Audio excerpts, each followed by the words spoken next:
The purpose of this video is to show users how they can filter spatial data, meaning locations, boreholes, and other types of data that's in our web-based portal. I've logged on to the Partner Agency Mapping portal as shown up here in the upper left. And by default, under Consolidated Mapping, the map looks like this. On the Layers tab at the bottom, I'm going to switch the layer type from locations to boreholes. And as I scroll down this list of borehole types, I can see that flowing wells is turned on by default. And I'm going to do the first demonstration within this flowing wells data source because it's a manageable size. To do a filter, on this blue menu along the top, I'm going to click on Specialty Tools and Analysis, and then scroll over all the way to the right onto Filter. This filter now, the first option will be to select the data source, which I'll select flowing wells, which is what we're looking at. In this case, I want to set a simple filter on borehole depth, which is the first item in this table, in this flowing wells table.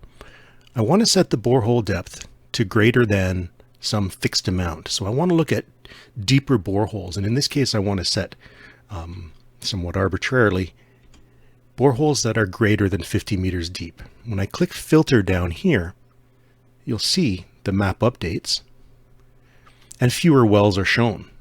Most of the deeper wells in this case are focused in here in the Laurentian Valley, which lies between Georgian Bay and Lake Ontario.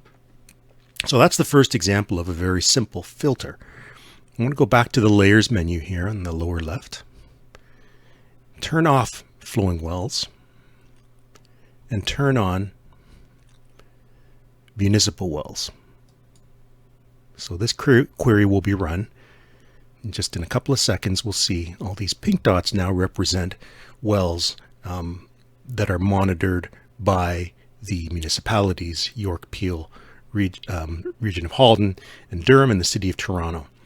And the next filtering example I want to do, I'm going to open up the filter tab here, select the data source to municipal wells, which is what we're looking at. And in this case, what I want to do is filter on, just scrolling down here, on name. And in this case, name is a text field, and I want to select anywhere the name field has a PW in it, meaning pumping well. If I click filter, we'll see the data source be updated here. And there's a lot fewer pink dots. Now each pink dot in this case, because I've set a filter, shows a pumping well. And if I just click on one of them for an example, here in Cookstown, pumping well, Cookstown PW3R. I'm going to use this example of municipal wells to show using more than one filter on a data set. So I'm going to click here where it says add condition. So now I want to set two filters on the same data set. And in this case, what I want to do is scroll down to the bottom of this list of items to total thickness, sand and gravel, mat 1. And I'll show you what that means in a second. But what I'm looking at here is I want to see that in the geologic records where there's a thick unit of sand and gravel. We know that because these are pumping wells, they're going to be pumping from productive aquifers. In this case, I want to set a total thickness of sand and gravel to be greater than, again, somewhat arbitrarily for demonstration purposes, 10 meters. Click the filter button, and this will update quickly. A few of the wells disappeared there. Now that wasn't as a dramatic change as I had hoped, but now we see pumping wells or municipal wells that have PW in the name, as well as where the total thickness of material 1 contains sand and gravel that's greater than 10 meters thick. I'm going to click on, zoom in here with the mouse roller, I'm going to click on one of these wells in Newmarket. Here I'm looking at municipal well named Newmarket PW23 on Water Street. When I do that and I click on one of the data points, I can look at this borehole log. This is a little bit of an aside here. I can open the ORMGP borehole log.